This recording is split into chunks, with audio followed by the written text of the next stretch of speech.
song, I Can Breathe, started as a collection of riffs that then became an instrumental track. I had this collection of riffs that I had written over time, and I had time in the studio in November of 2023 down in Buenos Aires, Argentina, where I'm from, at the studio La Roca Power Studio. La Roca meaning the rock, and the rock meaning the center point that brings musicians together. Having time in the studio and having time in Buenos Aires, Argentina, as a result of being down there with Billy Gibbons, who had 2 shows to play in Buenos Aires, I then spent time in the studio putting all these riffs together in the order that I had in my mind into what became an instrumental track. Once I had that instrumental track recorded in the studio, I reached out to my dear friend Greg Gordon, who's an amazing engineer and mixing engineer, and I asked him if he could mix it so that I had a real instrumental track properly mixed that I could then share with other artists to see if they wanted to collaborate on the track. Once Greg put together that first mix, I immediately knew that we were onto something. I was very excited about the song. And to be honest, being in Nashville a couple of months later, I had one of our artist relations directors in my office, Jenny Marsh, and listening to the instrumental track, she immediately thought this would be a great project to run by Duff McKagan. And so that really is what started everything, because with the instrumental track, I reached out to Duff and I asked him, Duff, would you be willing to listen to a song and see if you like it? In which case we could collaborate on the songs. It would be amazing to have you on it as vocalist and lyric writer.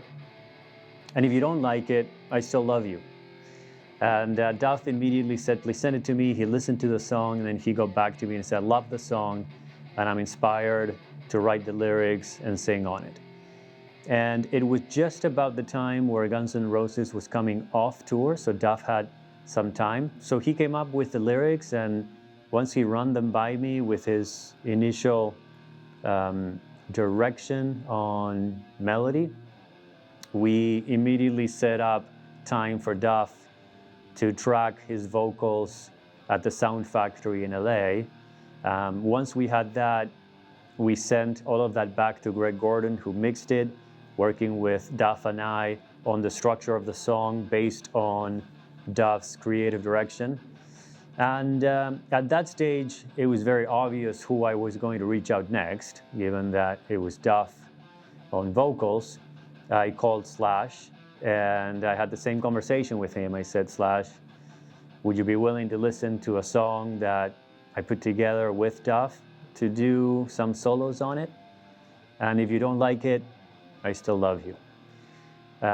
He said, please send me the song. So he was just in around the time when he was going out on tour with the blues band to promote the release of the blues album that we did on Gibson Records.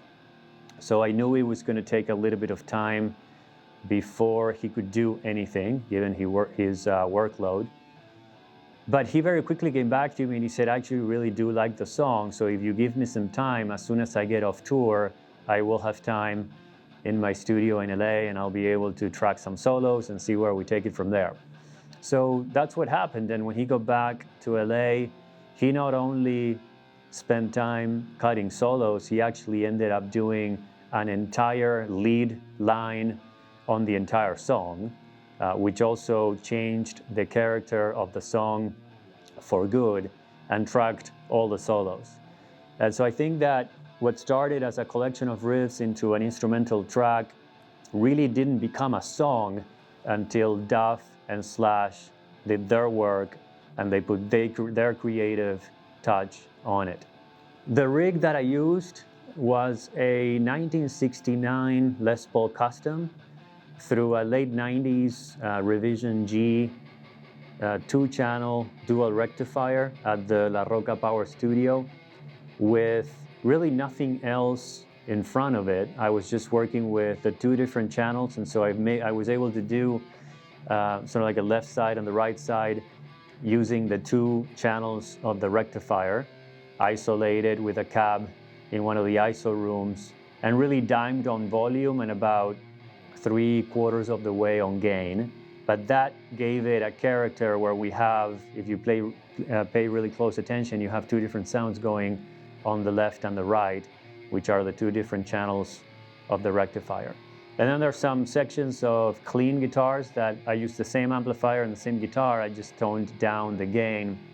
And those sections of clean guitars have a little bit of delay and reverb on it, but that was really it. When I sent the track to Duff, initially I really didn't want to say anything. I just wanted him to hear it and see what kind of ideas would come up. He then started running ideas by me.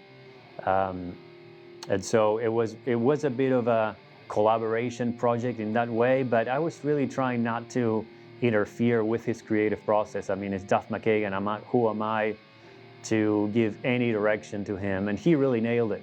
I mean, in no time he had the structure and melody of the vocals. He had the actual lyrics written, and it took him a single day at the Sound Factory in LA, and all the different vocal stems were done. I feel that I'm very blessed that I have the opportunity to work with my idols, and also get to know them as amazing human beings. And really that's what they are. They are amazing human beings that happen to be highly successful and recognized artists. But what I value the most, and now having gotten to know them, is that they're really wonderful people. Every one of these songs that I work on are done for a cause. And in this particular case, the cause is NAMI, which is the National Alliance on Mental Illness, a topic that is very relevant today. And therefore what we did is we reached out to my dear friend, Serj Tankian, and asked if he would be willing to donate a piece of art for this cause. And that piece of art is what you're seeing is on this Les Paul. And that's the artwork that we're going to be auctioning off at the same time that we auction off this particular guitar. And all of the proceeds are going to go to NAMI. I want to thank everybody who was involved in making this song happen, starting with Duff and Slash, of course, but also Seta, who played bass on the track, and Jota Morelli, who played drums. Greg Gordon, who participated in the creative process with me and did an amazing job mixing this song. And working with me in the studio was Pablo Toubes and Francisco Trillini, both engineers who really were instrumental in the work that we did at La Roca in Buenos Aires, Argentina. I also want to give a shout out to my partner JR, who co-produced the song with me, and a very, very special thanks to both Gina and Lizardo, who I call the Lagarto. Thank you very much for making this song happen. It wouldn't have been done without all of you.